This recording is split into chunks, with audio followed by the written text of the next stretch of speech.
Good morning, everyone, and welcome to the final panel discussion for the update. We'll have an additional session for closing reflections following this panel. I'd like to introduce our two speakers and also the topic for this panel. We have two extremely distinguished speakers. Dr. Diego Fossati from the City University of Hong Kong is a prolific scholar on public opinion in Indonesia, voting behavior. And we also have Dr. Burhanuddin Muhtadi from the State Islamic University of Jakarta, and also one of Indonesia's leading pollsters. If you follow the presidential election debates, or if you watch political talk shows on television, I'm sure you're all very familiar with Burhan and his very sharp analysis. The topic for this panel is reassessing public support for democracy. We'll go straight on to Mas Burhan. Monggo, Mas.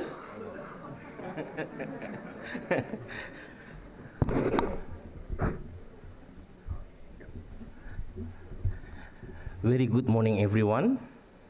First of all, I would like to extend my deepest thanks to ANU Insun Project, especially Eve and Tom, for the opportunity to speak here. It's always happy to be back in this beautiful but quiet city. Yeah, I just remember what Khatib Basri jokingly said. He was ANU PhD graduate and former Minister of Finance. He said that Jakarta is a city without plan, Canberra is a plan without city. Okay, I just want to back to my topic. So this is the caption that accompanies a video that went viral on social media platform and WhatsApp group during the release of the result of the election by the KPU. So fraudulent election have been sound by the Joko Widodo regime, which damaged the image of Indonesia in the eyes of the world. Democracy is already dead in Indonesia. So the viral video refers to Al Jazeera TV, and Al Jazeera immediately made a letter of clarification arguing that it had been edited and was given a caption that was taken out of context. Although it has been disputed, Prabowo supporters firmly believe that they were cheated, triggering massive protests outside the headquarters of Election Supervisory Agency Bawaslu, causing at least 10 protesters killed and 100 more injured in Indonesian worst riot since 1998 unrest that toppled long-time dictator Suharto. In the literature on democratic consolidation, democratic stability is often not determined by who wins the election, but rather by the loser. As Alan Hicken mentioned yesterday, if electoral loser become disillusioned with democracy and then fail to subscribe into democracy as the only game in town, this can ultimately lead to democratic deconsolidation. And the problem gets worse if they incite violence, encourage coup, or support for the revival regime, former regime.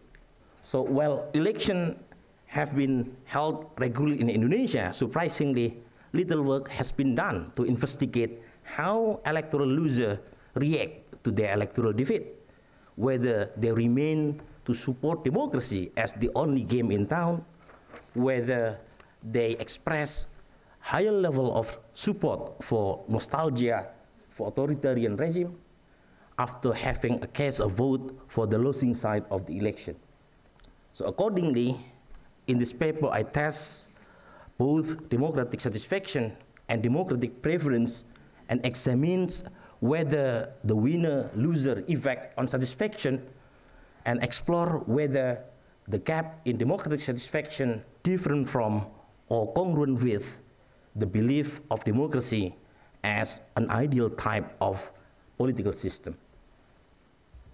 So this study relies heavily on national public opinion surveys conducted through face-to-face interviews, as I have been involved with 2 polling organizations based in Jakarta, LSI and Indikator. I have an access to a database containing multi-year data set on the same or similar measure. So I'm able to track change in attitudes among electoral users in Indonesia since the first direct presidential election 2004.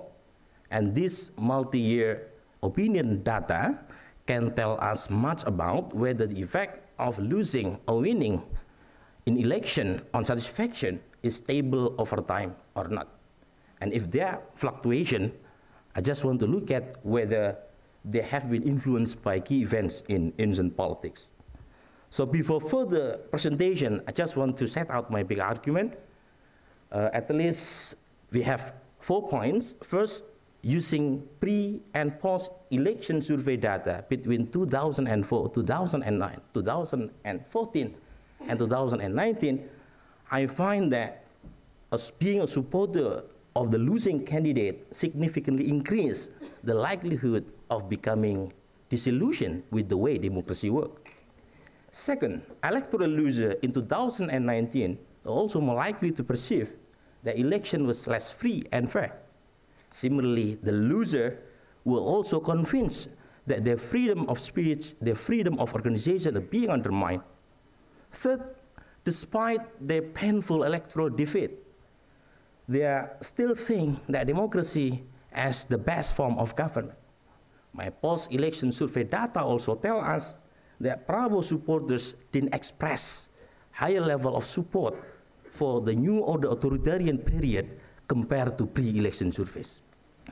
And lastly, despite electoral losers are still committed to democracy as the best form of government over other form of government, the evidence, the findings surrounding 2019 election provide strong evidence of democratic deterioration across multiple indicators. So to begin with, I present the aggregate level of satisfaction in Indonesia at 13 points in time from before the first direct presidential election 2004 to the most recent presidential election 2019. And this figure demonstrates that while the level of satisfaction fluctuates substantially over time, a pattern emerged. Indonesians generally tend to be more satisfied after an election. In 2004, overall democratic satisfaction rating rose significantly pre to post-election. Similarly, satisfaction also increased after the election in 2009 and 2014. The 2019 election figure, however, present a dramatic shift in pattern of satisfaction. For the first time in 1.5 decades, the overall satisfaction dropped significantly after the election. So when we disaggregate the level of satisfaction based on electoral result, this figure demonstrates that electoral losers more likely to be unsatisfied with the functioning of political system. Prior 2004 election, for example, those who supported Megawati, the incumbent Megawati, who ran for election at the time, expressed higher level of satisfaction than those who supported the challenger, Yudhoyono. Even my survey in early September, conducted just after Megawati lose in the first round, showed that Megawati supporters still display more positive evaluation of democracy. But the picture changed after the runoff ended up on the victory of Yudhoyono. Those who voted Megawati suddenly became more disillusioned, while Yudhoyono voters who were previously disillusioned changed their views to be more satisfied with democracy. And of course, the effect of losing is not only limited to democratic satisfaction, but also other aspects of civil democracy quality. First, the stable compare electoral loser and winner perception whether an election was conducted fairly based on exit poll that were conducted immediately after respondents cast their vote at polling station, and post-election survey that were fielded after the official results were released. And given that respondents of the exit poll were still convinced that their candidate would win, overwhelming majority of respondents considered the election as fair and free. However, post-election data show the change. Electoral losers were more likely to think that elections were not fair after the election were released. But losers in 2019 who assessed their views on the integrity of election are more striking compared to two previous elections. So total effect of being declared lost in 2019 amount to 53% decline in confidence in the election. Relatedly, Saiful Mujani Research and Consulting post-election data in 2019, and you can compare with 2009 and 2014 with the same measure that they use, show a decline in public confidence in some indicators of democratic quality.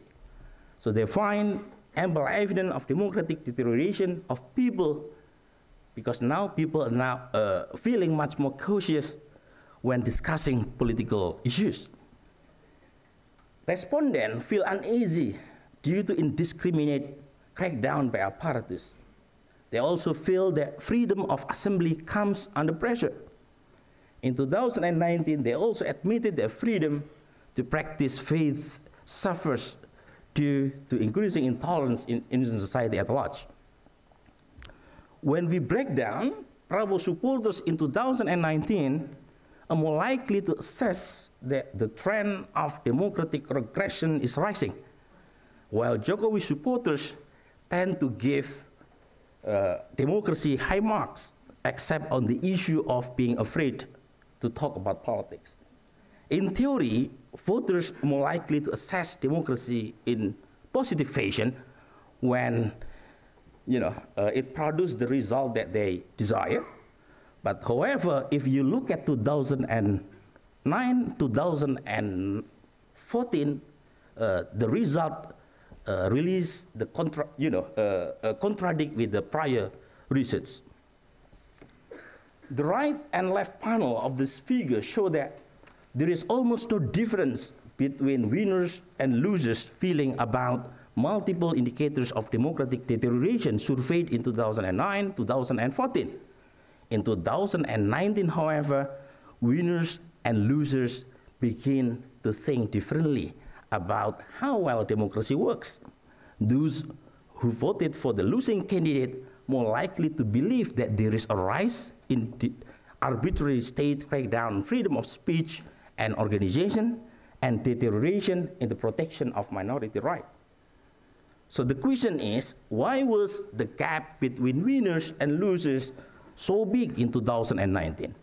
I argue that the contentious nature of 2019 election with an increased polarization along with Prabowo's behavior and Jokowi government hardline approach to opposition figure contribute to the widening gap between winners and losers.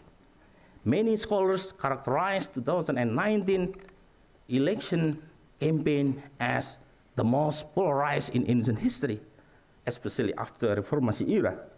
If and Aspinall argue that 2019 election was a result of polarizing between Islamists and pluralists that had re-emerged since 2014, and facing limited support from political parties and financial issues in his second presidential bid, Prabowo relied more heavily on Islamist group in 2019 than in 2014. And in response to the challenge from the Islamists, the Jokowi administration took harsh measures, including the banning of Hizbut Tahrir, who took the street against Jokowi ally during the Islamist mobilization 2016-2017, through the regulation in lieu of law on mass organization, and the use, of course, the use of the electronic information and transaction law to criminalize political opponents. Ironically, the heightened sense of polarization caused many of Jokowi supporters to accept such heavy-handed approach. And at the same time, Prabowo continuously discredited the election, claiming that the election was rigged and full of fraud and deceit. All of this explain why the gap between losers and winners was so pronounced in 2019. So having painted the picture of how different the loser feel about democratic satisfaction and other aspects of democratic quality, we are now in position to examine whether the relationship between the two is not spurious and stable over time.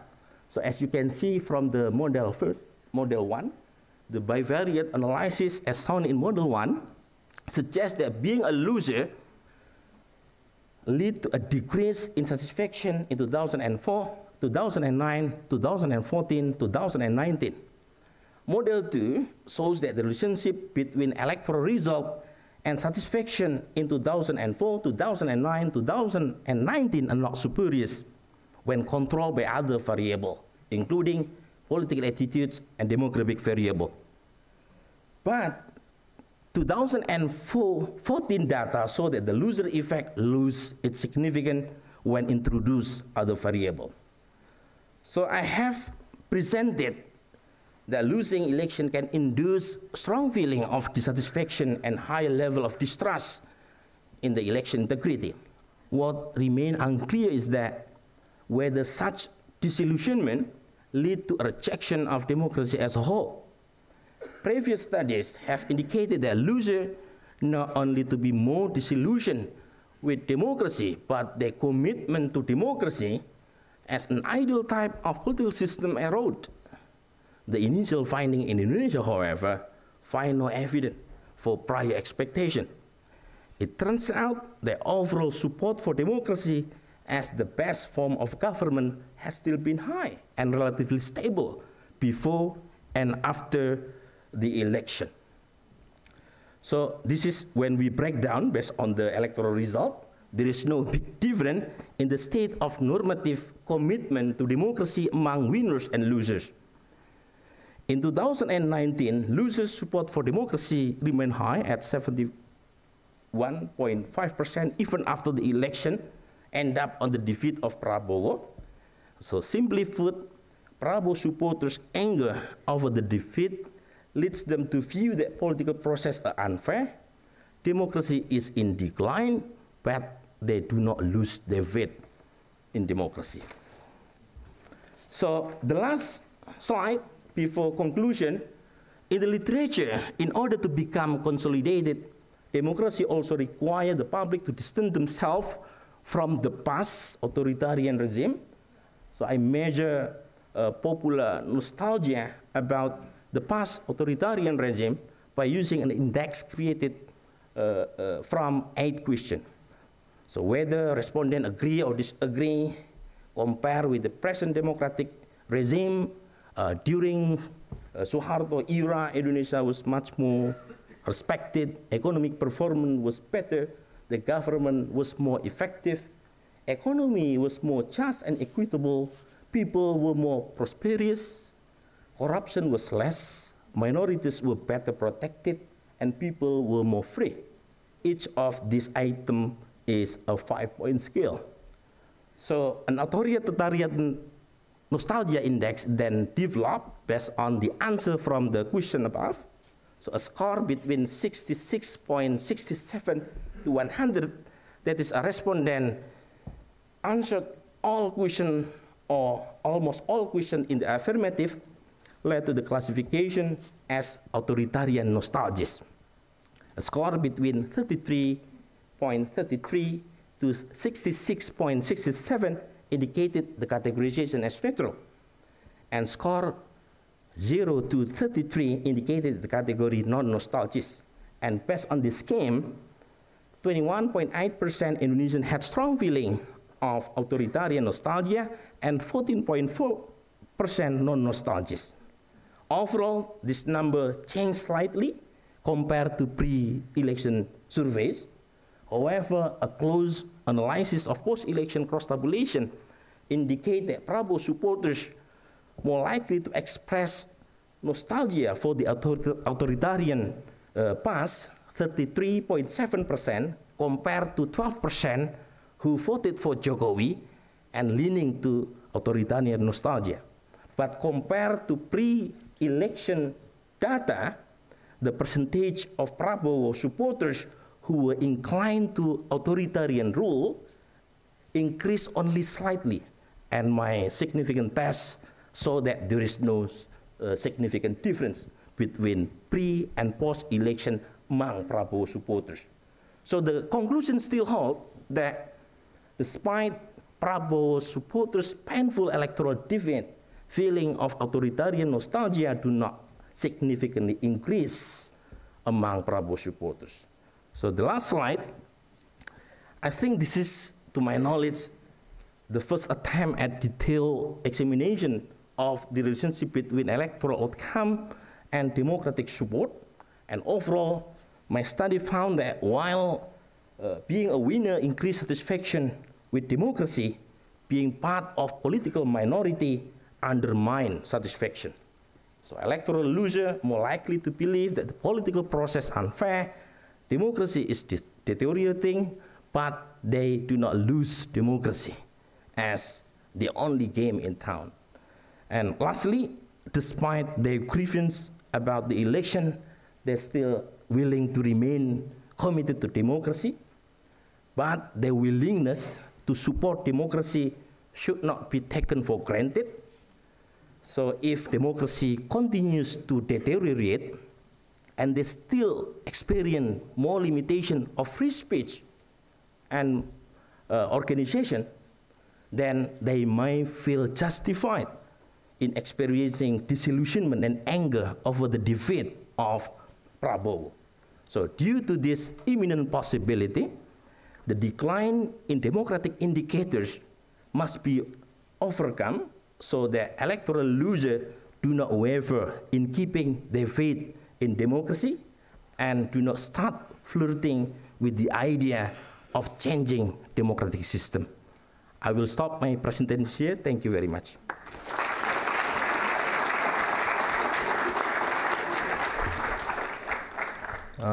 Thank you very much, Mas Burhan. It's fantastic to finish the panel discussions with two empirically rich and very sharply analysed papers.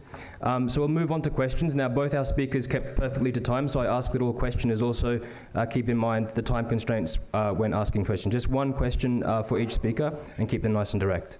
Okay, so we have one question here. Risa and Ben. Yep.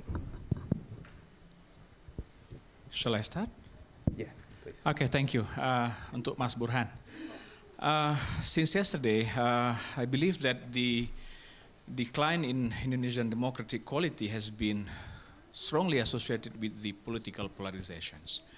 Has been on and on since yesterday. So, and if you want to see the culprit of this one, probably Jokowi is the culprit. Why he has to be there in 2014, and to a large extent, and to a small extent, why he has to be there in 2012, running in the Jakarta gubernatorial elections.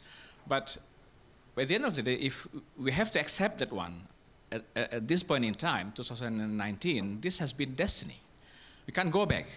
So, and then unfortunately, Indonesia will still will have to see him for the next 5 years there at the top job. So my question is, taking into account that kind of destiny and then the problem of political polarizations, for better or worse, so what would be the future of Indonesian democracy beyond Jokowi, and what would be the future of, I mean, the prospect of Indonesian democracy? Are we going to see the continuity of such polarizations of Islamists, pluralists, that kind of thing? And then, is there any democratic engineering that can be invented or can be done to overcome that kind of polarizations? Thank you. Yeah, Risa. Thank you for the papers. I find them both very, very interesting. My question has to do with Diego's instruments, though. How different are the people that you categorize across the two different categories? So the people who value inclusivity and those who value participatory norms of democracy. Are there I would imagine there would be a number of respondents who would actually fall somewhere in the middle. And do your results change when you actually shift the threshold quite a bit? And what happened to those people who are kind of in the middle? Like, would they report very different results in terms of their supports for democracy? And I think it would actually benefit your presentation of your results if you actually include those people whom you call as the ones who don't actually know democracy and how they actually differ in their behavior and their support for democracy. Great, thanks. And to Ben, yeah.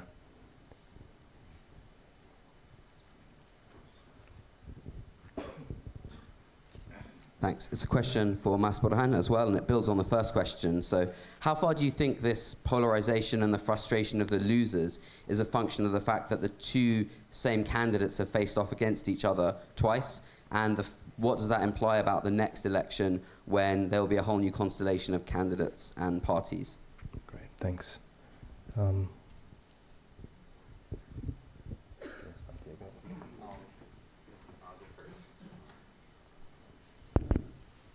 All right, so thanks for the great question. Yeah, this is something I thought about myself a bit.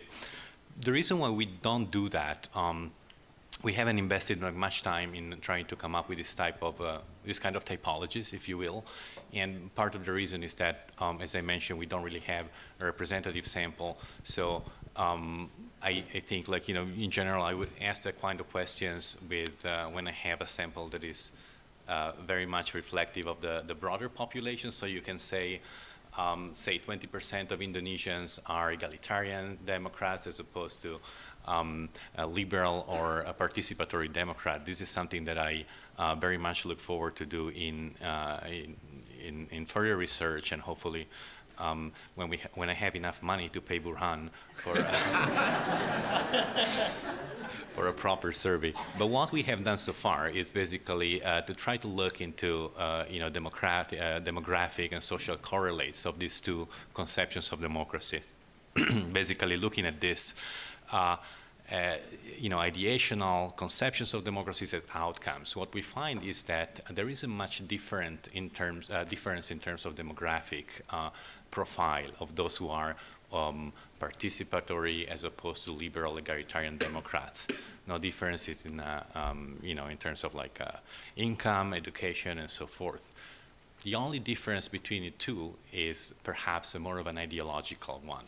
If you have if you look at, for example, at attitudinal orientation that predicts whether or not someone is a liberal egalitarian Democrat, you will find that people who are Islamists, people who support a larger role for Islam in political life, they are less likely to subscribe to this point of view. So this is an interesting finding also because it tells us that it is a good idea to call this dimension as not only egalitarian but also a liberal one. By contrast, if you look at determinants of the more participatory dimension, there you see that it seems to be associated with populist sentiments. So there is a correlation with these two broad, you know, ideologies, so to speak, or thin ideologies that dominate Indonesian politics. Okay.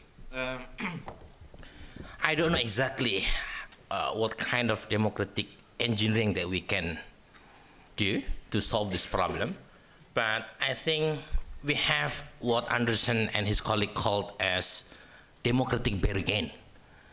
This disappeared in Indonesian democracy after the election in 2019.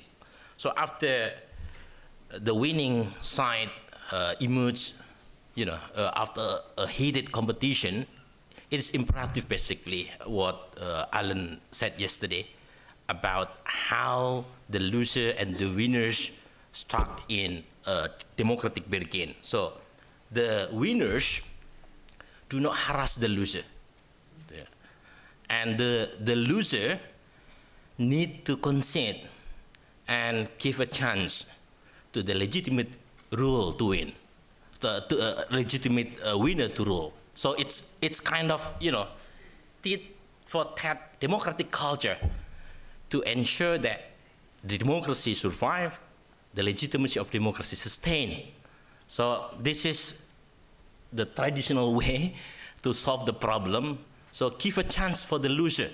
So what Adam Przeworski said, no one imagine action outside democratic institution, and there is no that the loser can do except try again within the same institution under which they lose. So give a chance for Prabowo to run again, 2024.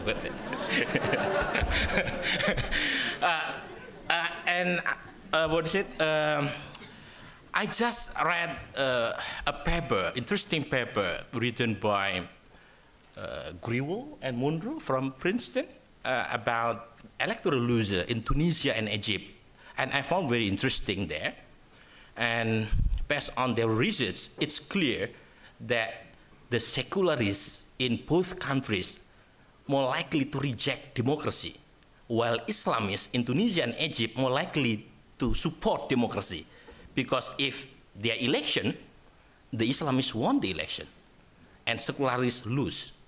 But if we look at Indonesia, you know, Indonesia is Muslim predominant country, 88% Indonesian Muslim, and since 1955 election, they never win the election.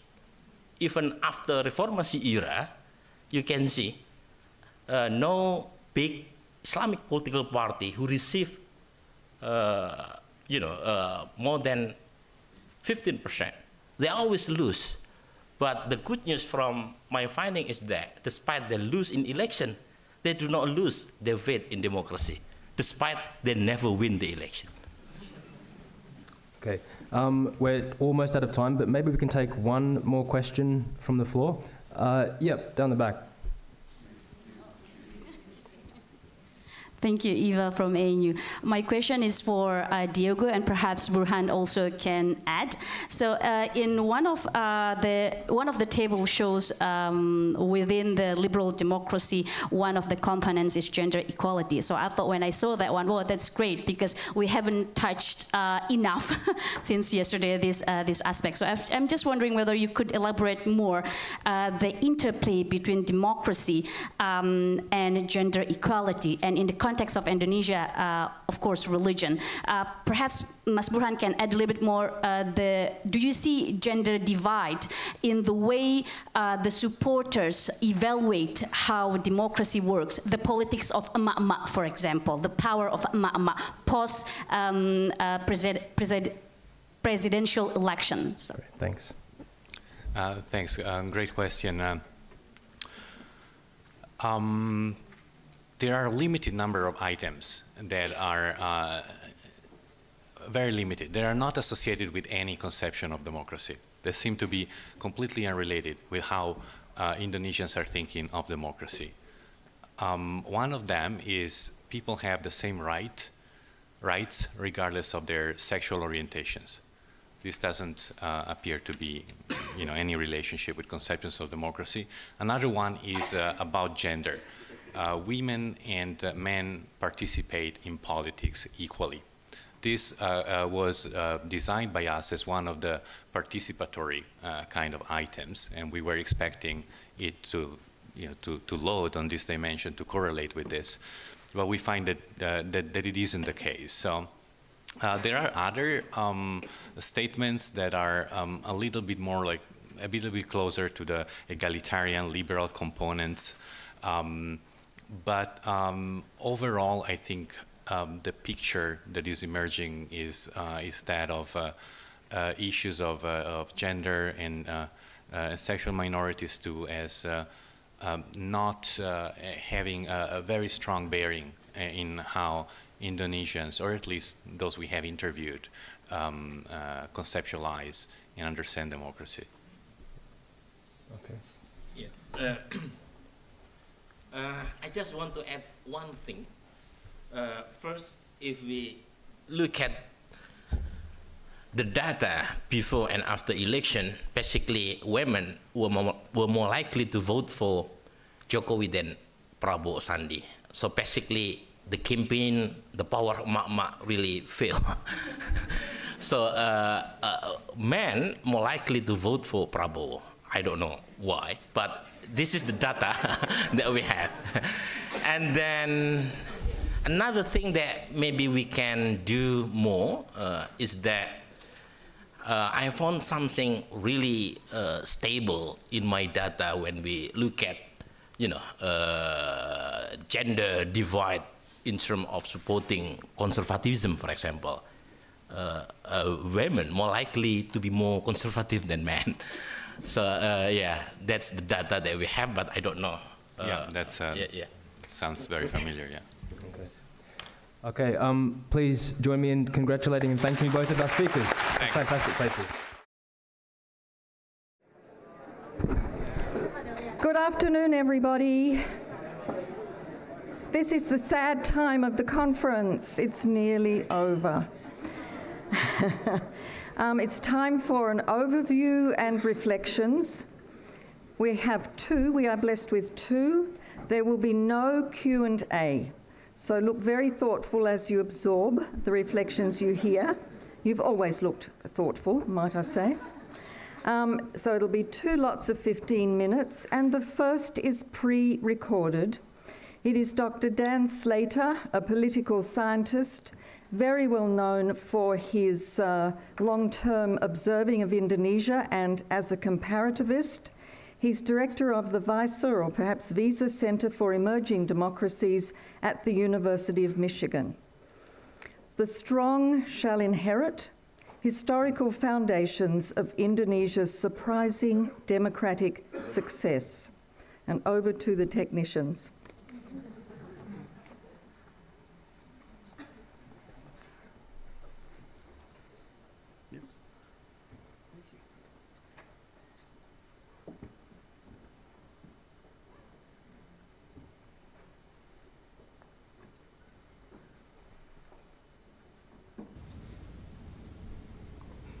Hello, everybody from Ann Arbor.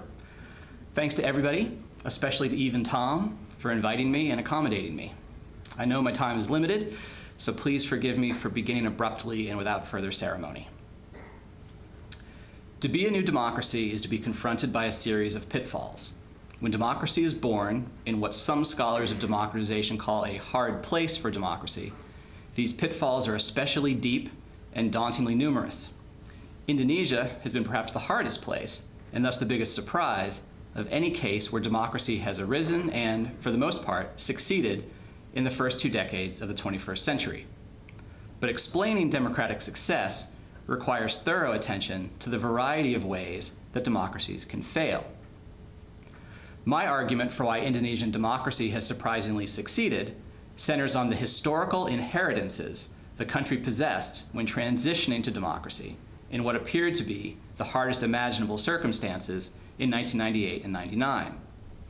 More specifically, egalitarian nationalism, inherited from before the authoritarian period, and institutional developments inherited from the authoritarian period itself. I argue that these historical inheritances best explain why Indonesia has managed to avoid the 4 major pitfalls that new democracies so often confront. Number 1, state failure. Number 2, military takeover. Number 3, electoral authoritarianism. And number 4, illiberal democracy. However, I also argue that Indonesia has not fully escaped, and never can fully escape, the 4th and final danger, illiberal democracy. Whether Indonesia will avoid succumbing to an illiberal democratic fate depends largely on whether its deep but increasingly distant inheritance of egalitarian nationalism can withstand the challenges of those who would undermine and undo it.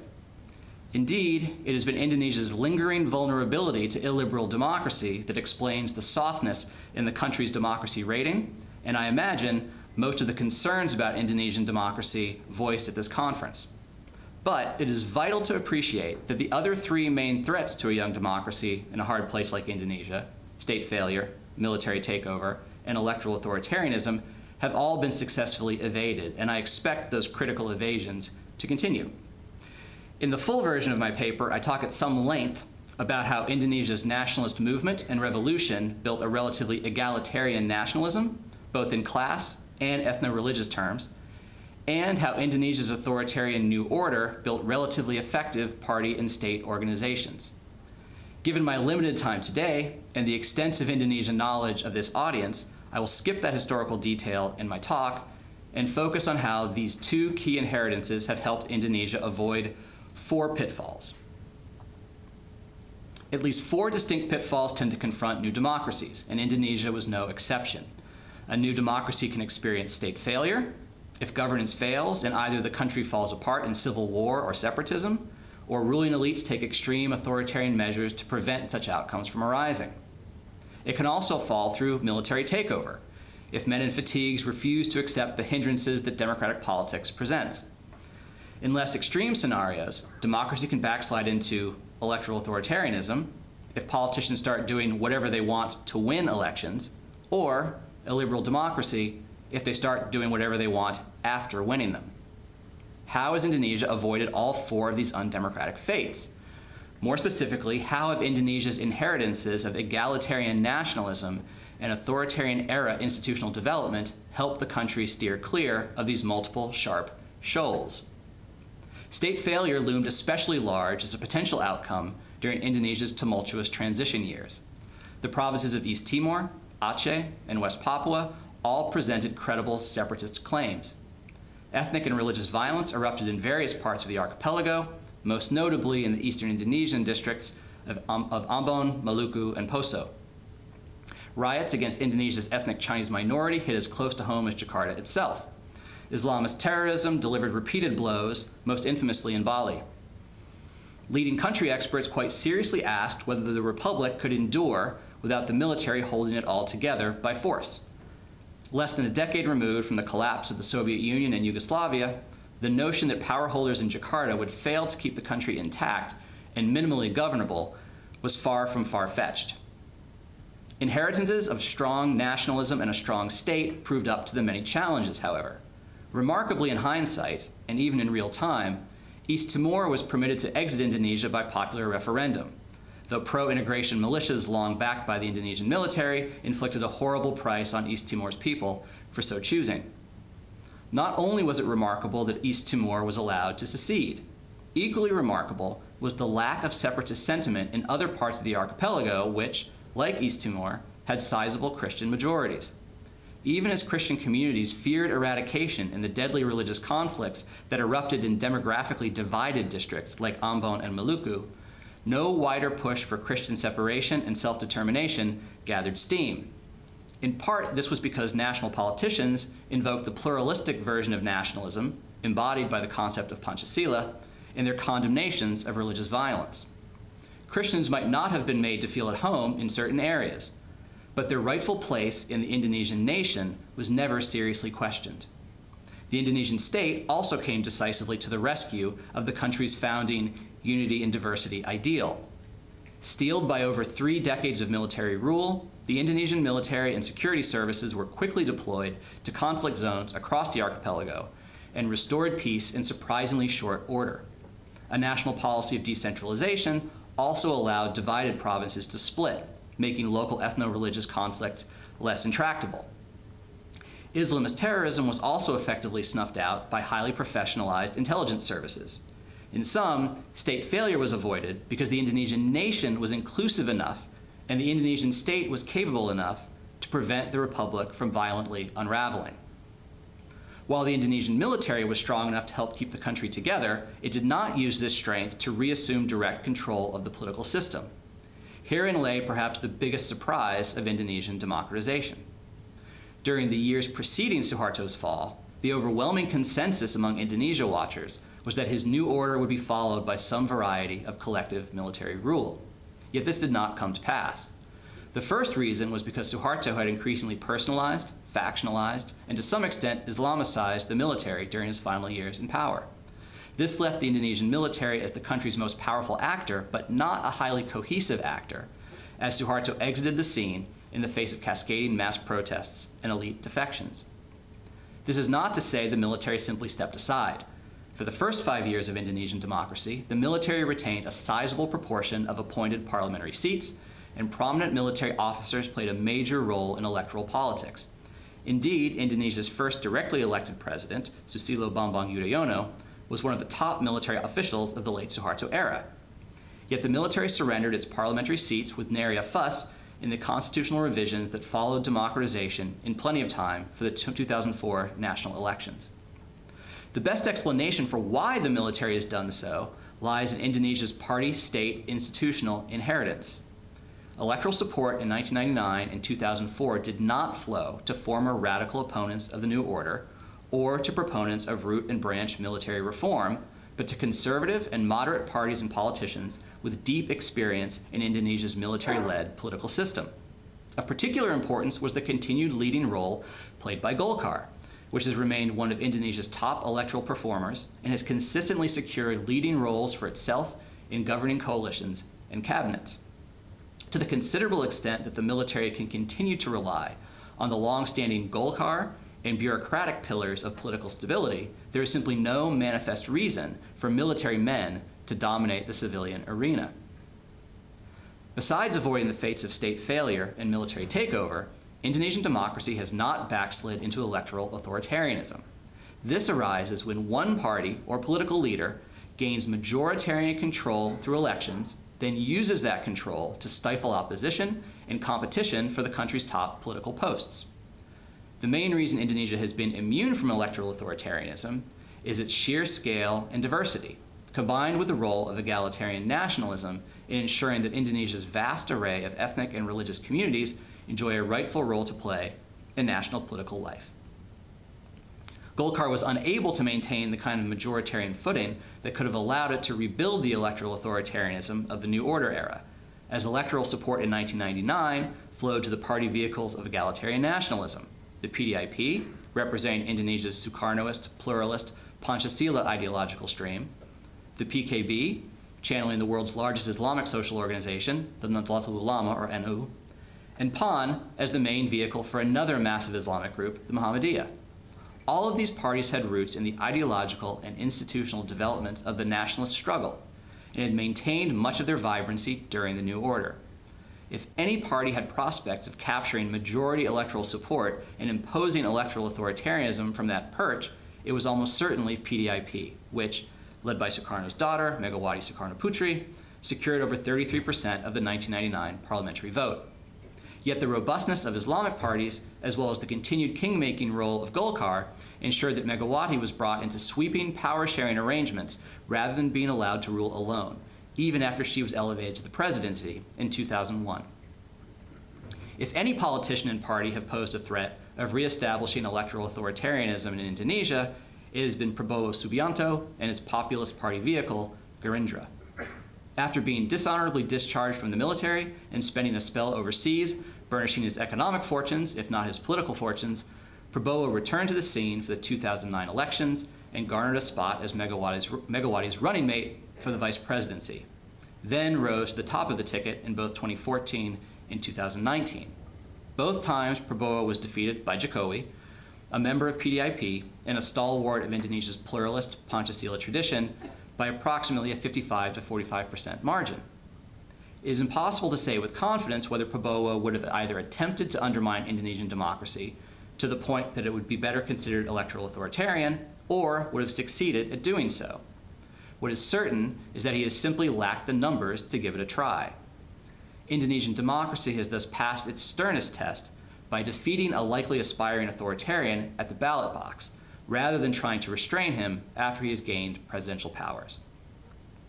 This leaves illiberal democracy as the main lingering threat to Indonesian democracy.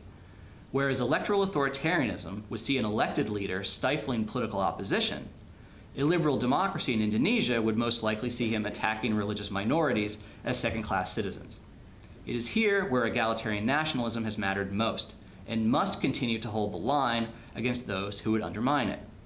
In both the 2014 and 2019 presidential campaigns, Prabowo began assembling an alliance of conservative Muslim forces for his battles against the PDIP and Jokowi. This pattern had already begun to emerge in the 2004 and 2009 campaigns when Yudhoyono curried favor with conservative Islamists in his successful efforts to trounce Megawati and her more pluralist electoral coalitions. Yet Prabowo raised the religious sectarianism to another level. This increasing religious polarization showed its greatest effect in 2017 when Ahok was defeated in his gubernatorial re-election campaign and subsequently imprisoned for insulting Islam in the wake of massive protests to bring him to justice for doing so. The defeat and imprisonment of Ahok sent chills down the spine of every believer in Indonesia's ethnic and religious pluralism. The looming question in the wake of Ahok's jailing was whether the Islamic mass movement that arose to bring him down would then succeed in 2019 by doing the same to Jokowi, removing a president from power who hews to pluralist nationalism rather than Islamism. Jokowi prevailed in that contest, but perhaps by tilting further in the direction of illiberal democracy than his pluralist backers preferred. Most importantly, Jokowi replaced old Golkar stalwart Yusuf Kalla as his running mate, selecting a deeply conservative Islamic leader from the NU to become his new vice president. The clear goal was to inoculate himself from religious attacks without squandering his overwhelming support among pluralist nationalists.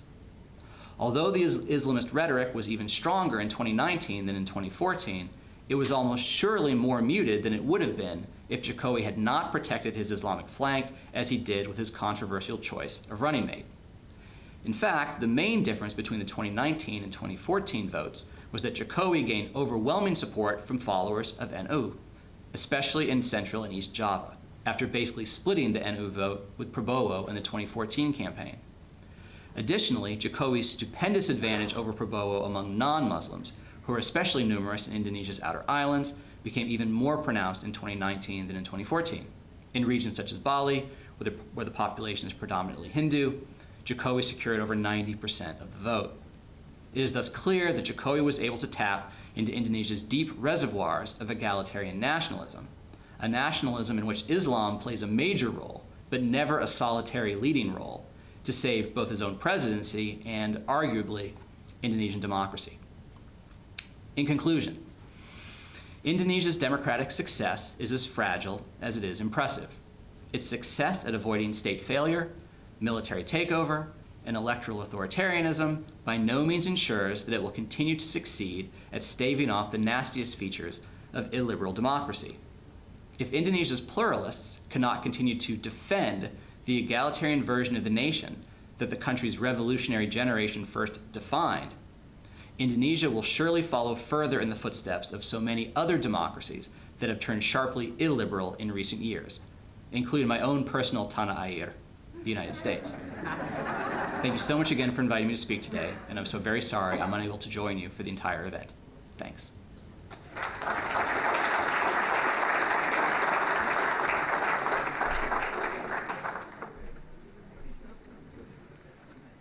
There'll be a tweet about that.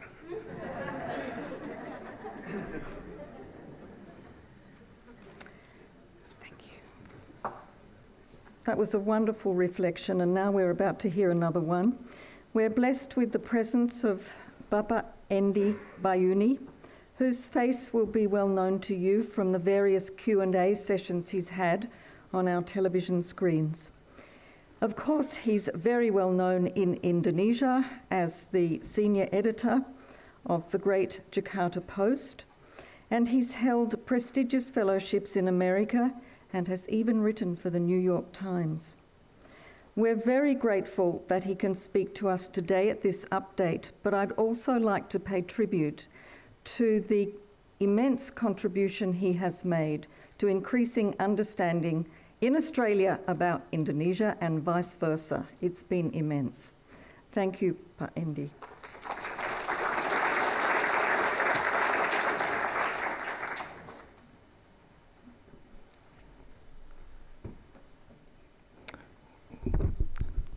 Thank you, Virginia, for the kind words. I'd like to thank ANU for inviting me to this Indonesia Update 2019.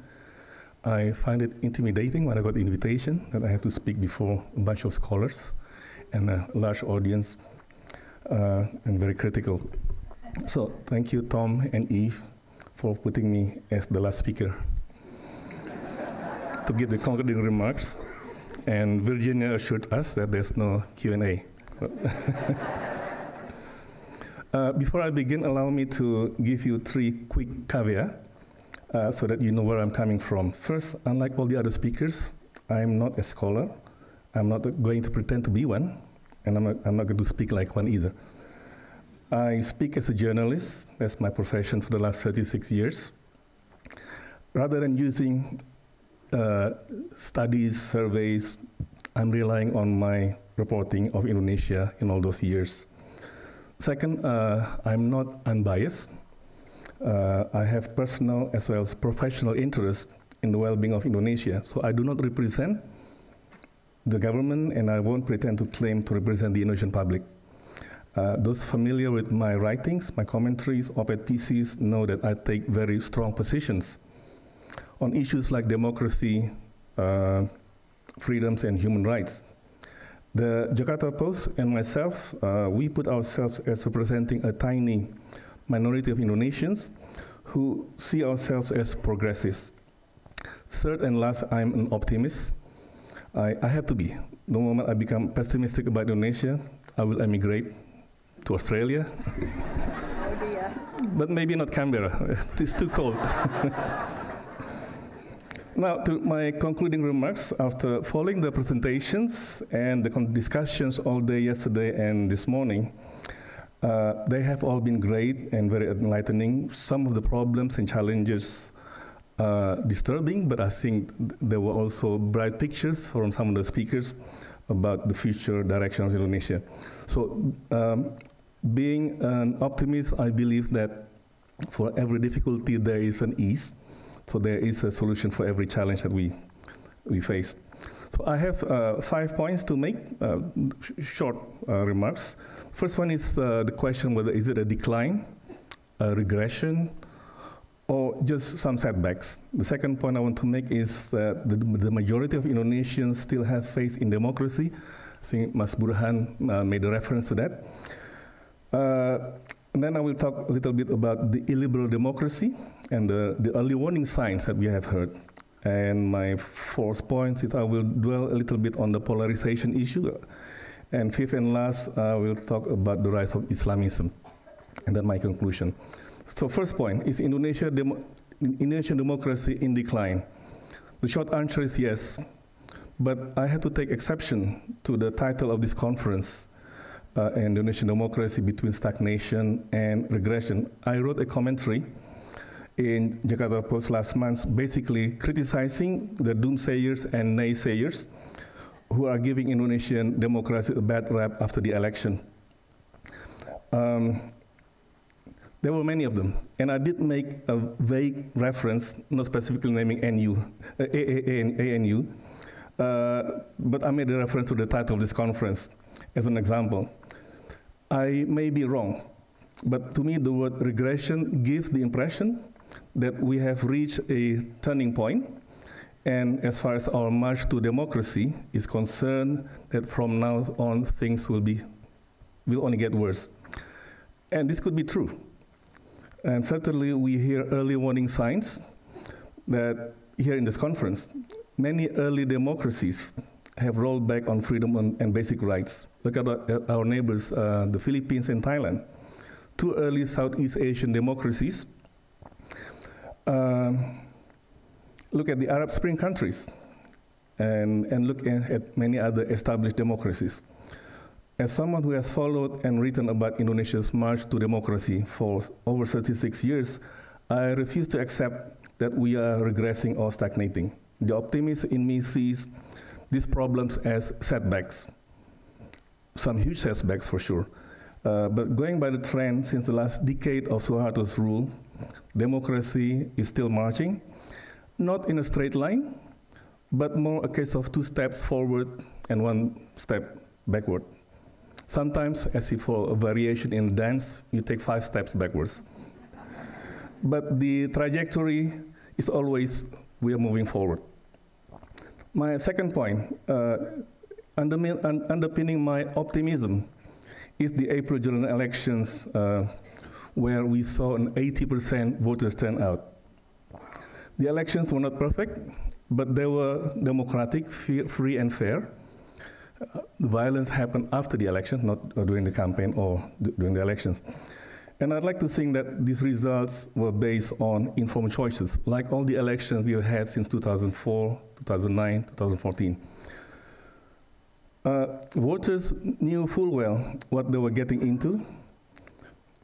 In a recent discussion in Australia, in Jakarta, once I asked the audience to name which other countries can brag about a higher voter turnout than Indonesia. Someone mentioned Australia. It's 90%. So I rephrased the question. I said, name another democracy where voting is voluntary with a higher voter turnout. I don't think you can find one. Whatever explanations we have for that 80% voter turnout, there are many, many explanations.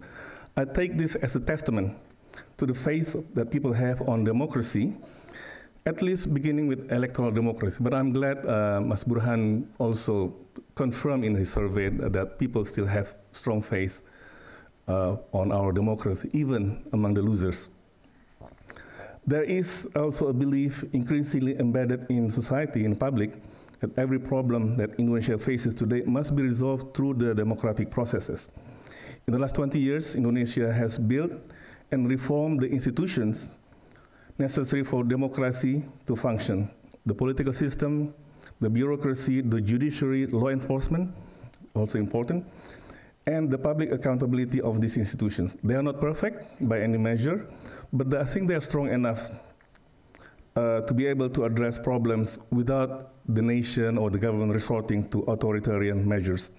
In democracy, we get the leaders we deserve, and 80% of Indonesians, voters put their faith on these elected leaders to fix our problems. If they fail, we have 2024 to look forward to. And we have been doing this for the last 20 years. My third point, it would be remiss of me to ignore the problems and challenges Indonesia is facing. Some of them were highlighted in this conference. I agree with most speakers that Indonesia is an illiberal democracy, and I'm glad to hear Dan Slater dismissing the three other elements that can break down democracy: a failing state, military takeover, and election authoritarianism. But I think signs of these three are there. Military takeover, there is a return to militarism on a small scale. Election authoritarianism, I think something that Marcus mentioned about executive authoritarianism.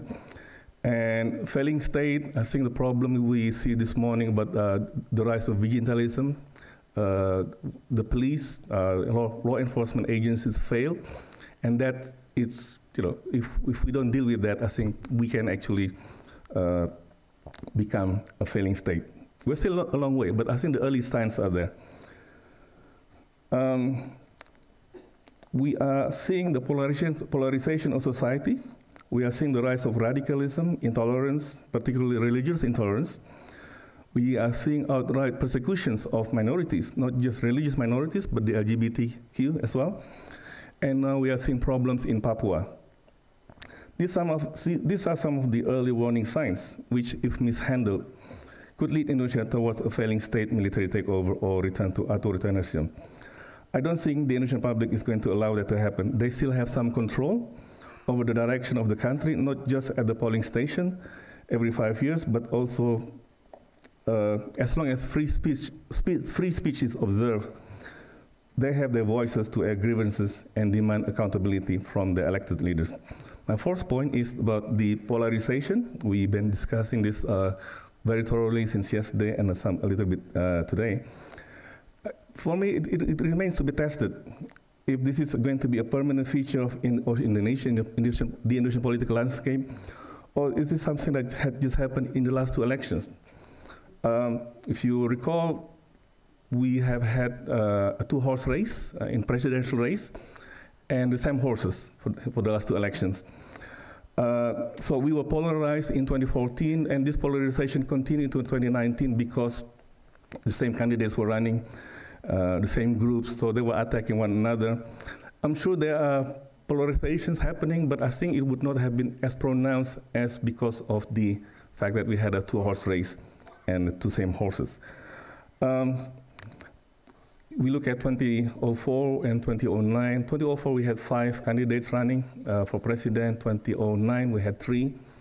There was a little bit of polarization, but not as much, or not as pronounced. Now, 2024, I think we look forward to at least a different horse, maybe several horses, and I think that polarization would probably not be as pronounced as we are seeing today.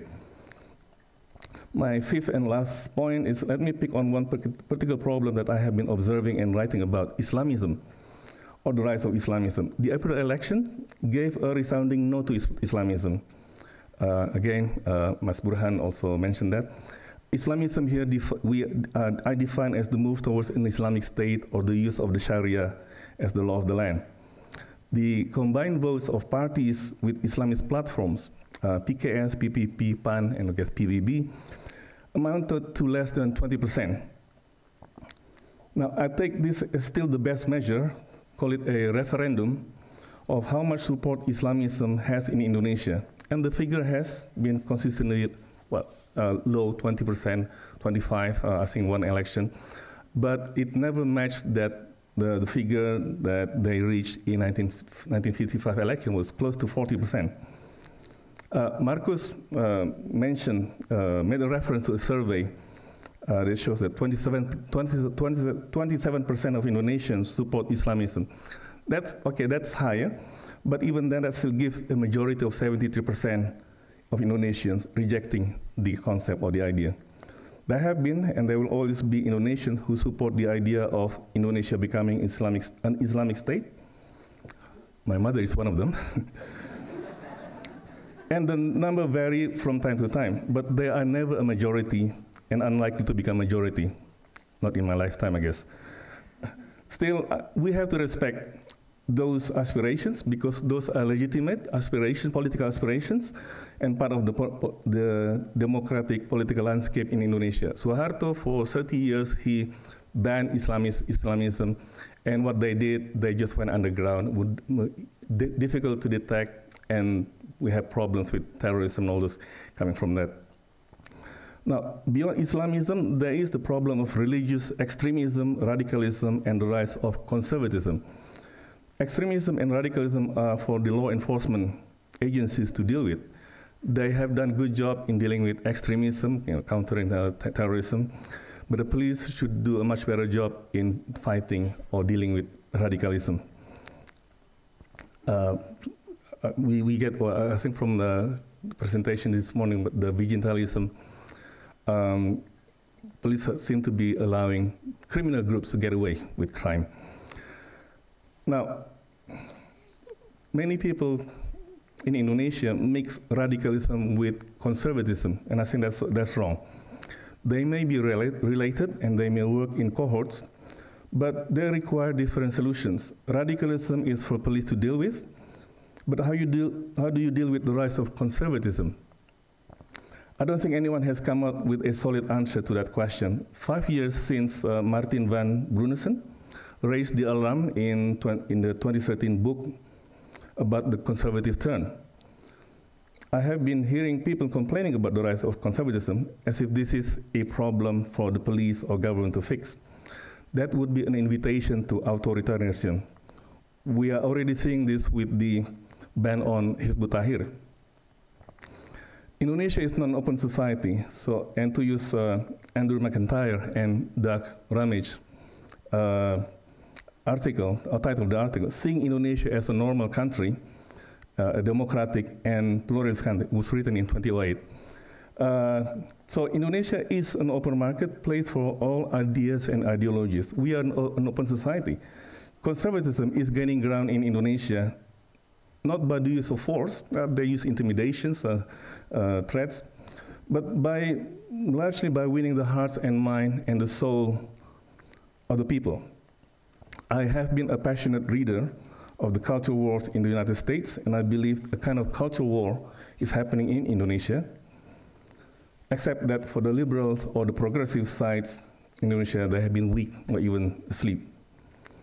They need to wake up and fight back. It's a battle that needs to be resolved through the democratic process. Culture wars in Indonesia, that would be a great thesis for a PhD student. So in conclusion, I agree with much of the points raised in this conference. Indonesian democracy is doing well. relative to many other countries, but we should not sit on our laurels. We have many problems and challenges to deal with. The next 5 years will tell us whether we are really regressing or we are just having a temporary setback. The democratic environment is not perfect, but I think it's still good enough for Indonesia, its leaders, and its people to deal with them. We may have problems on many fronts, but as long as we have free speech, as free speech is respected, we still have our voices to raise and discuss these problems and maybe even find the solutions for them. Thank you.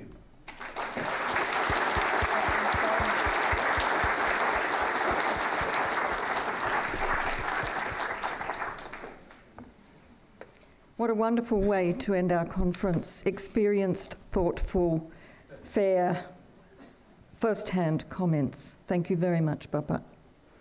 I would like, before calling here Tom and Eve, who are about to come, I'd just like to take 1 minute to read a quotation which I've extracted from Mas Gun, Gunawan Muhammad. This was in Tempo 2000. Can you stop thinking about Indonesia for a while? Yesterday this question came to my head. I wanted to say, yeah, sure, why not? But Indonesia always comes, Indonesia always knocks. Memory, experience, engagement. These words all show that when we think about Indonesia, we don't only know and draw conclusions, but we stand with joy and sadness, with anxiety and hope. And I think that's how you left us too. So thank you very much indeed. I'd like...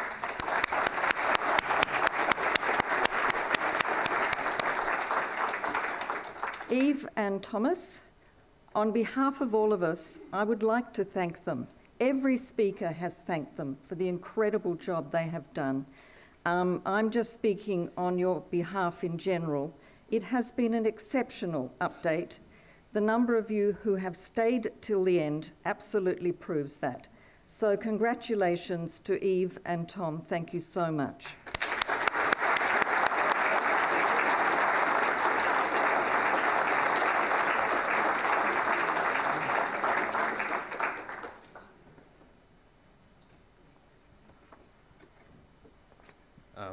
Thank you very much, Virginia. And now it's also my turn, on behalf of Eve and myself, to offer a vote of thanks to many people who need to be recognised. I'd like to start with just a personal note of thanks. In addition to what Virginia said, I'd like to thank Eve Warburton. She's been the most professional, collegial, and competent and capable co-convener I could ask for. So it's been a real pleasure working with her throughout this process. Thank you, Eve.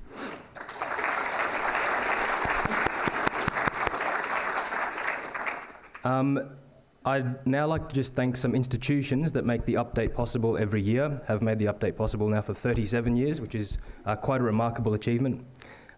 Firstly, to the Department of Foreign Affairs and Trade, which always supports the update. To the Australian National University, of course, and specifically to two institutions within the university, the first of those being the ANU Indonesia project. Particularly, I'd like to thank Blaine Lewis, the director of the Indonesia project, so thank you, Blaine.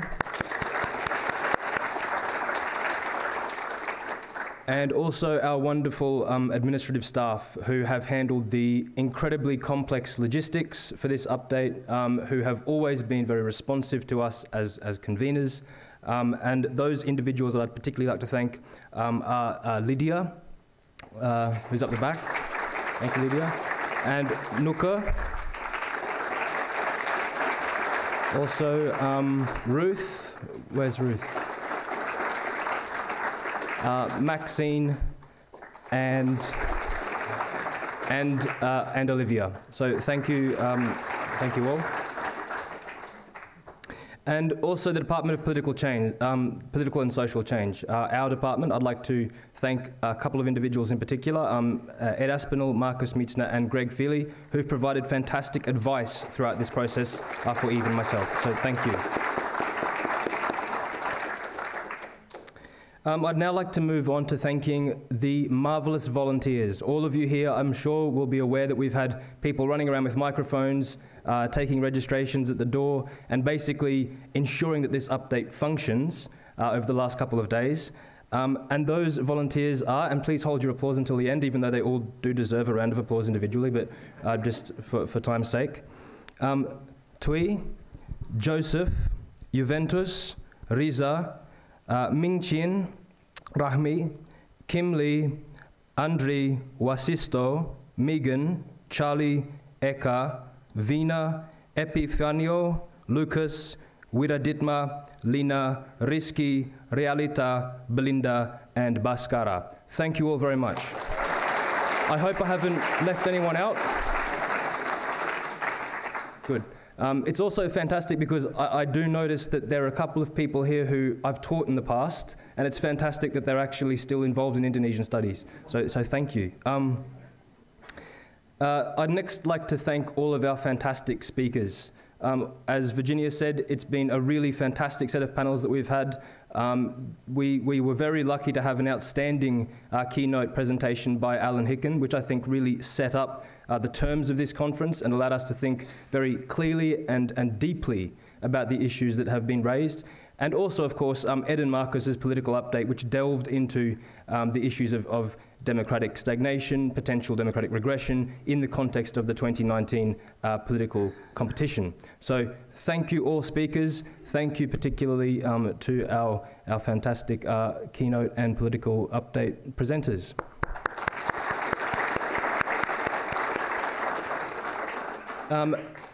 Additionally, you will have noticed that we have many early career researchers who participated in this update. That was a conscious effort on our part, and I hope that you would share my view that this update demonstrates, I think, bright prospects for Indonesian political studies going forward, which I think is fantastic.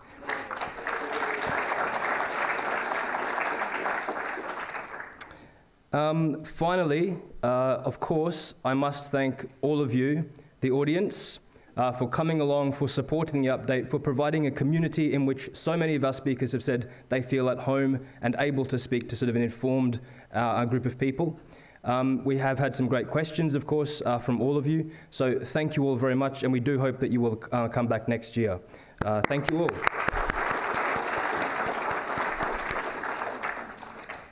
all.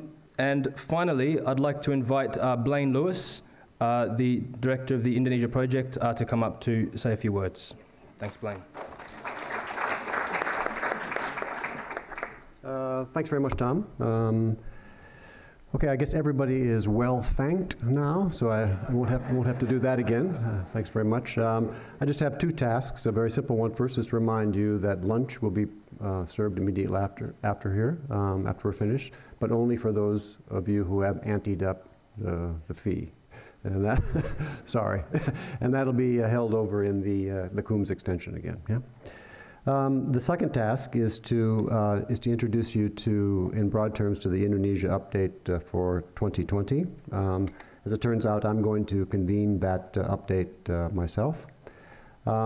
It's a little bit, you probably heard that it's often said of politicians that they are always running for office, and we at the Indonesia Project are always planning the update. So we've already begun for next year's update 2020. So I just want to introduce it in very basic terms. Here is the working title for next year: Politicians, Institutions, and People's Money. Political economy in Indonesia. That's just a working title. I may make it a little bit more provocative as we go forward. Just to give you some possible themes that we'll tackle at the update. Some of these I've discussed with potential presenters, and some of them I have not discussed. As you'll see some of the themes, you may see yourselves reflected in some of these themes. And I've talked to some of you. I have not talked to everybody, but I'll begin doing that soon. So here are some broad themes that we might tackle. One is the political economy of policy reform. This would just be looking at general principles of how political economy affects policy reform, both in terms of the constraints that it imposes and perhaps the opportunities that it affords from time to time. And then we'll try to unpack a little bit how DPR works in terms of its decision-making, particularly with regard to how the budget is formulated and improved. That's quite an interesting one, actually. Many people will see the DPR as just kind of a black box, and we hope to unpack that a little bit. And then we'll look at some political economy in terms of sectors or functions that are performed by the government in general. I've highlighted education, health, and security, the army, the military, and the police, for example, just as possible examples. And then we'll look at the politics of central government taxation and intergovernmental fiscal relations. You know, the major question here to ask is, what are the politics behind the central government's inability to raise taxes? As we heard in the economics update, that you know, the tax to GDP ratio is very low in Indonesia, and there are some good political reasons as to why that's the case. And we'll also look at the politics behind the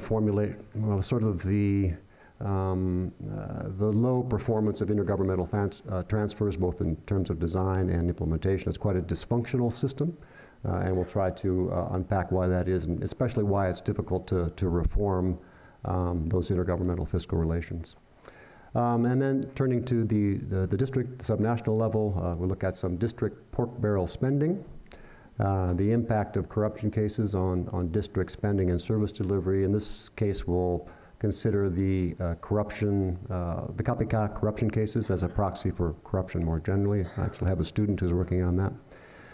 District political budget cycles, that is, for those of you who don't know, is sort of how governments change their spending behavior as the elections draw near. And then we want to have a look at incumbency advantage and the performance of second-term mayors. That's actually something that I'm working on personally. The 2% solution, what can we learn from Indonesia's best performing districts? Recently, when Sri Mulyani, the Minister of Finance, was down here, she made kind of oblique allusion to this 2% of local governments that perform well. So we'll try to locate those 10 places or so and see what we can learn from their behavior. The final frontier, village funding, spending, and political accountability. The final frontier is allusion to this is sort of about as far as you can decentralize in Indonesia at the village level. Many of you will be aware that this has just started to happen as of 2015. We want to have a look at especially how things have changed since a rather large influx of money via the Dana Desa has sort of invaded local budgets, and see what that means for political accountability among other things. So this is just sort of a teaser of the kinds of things that we might have a look at next year. There could be others as we move forward over the course of the year. Okay, I just want to leave you, I assume that most of you will understand in very general terms what political economy is. I just want to leave you with two views that may enhance your understanding of what political economy is. So there is the first.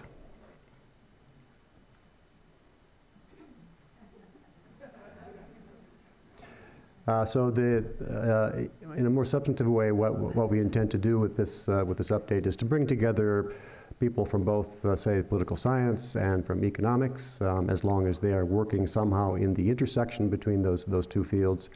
And we'll also invite people who take a more qualitative approach to their research, as well as a more modeling or empirical approach to research.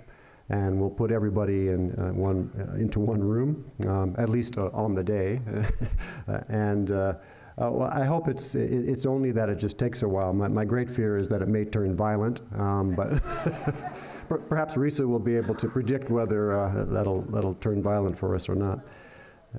Low-level violence, yeah, that's right. Okay, and finally, just so you are aware.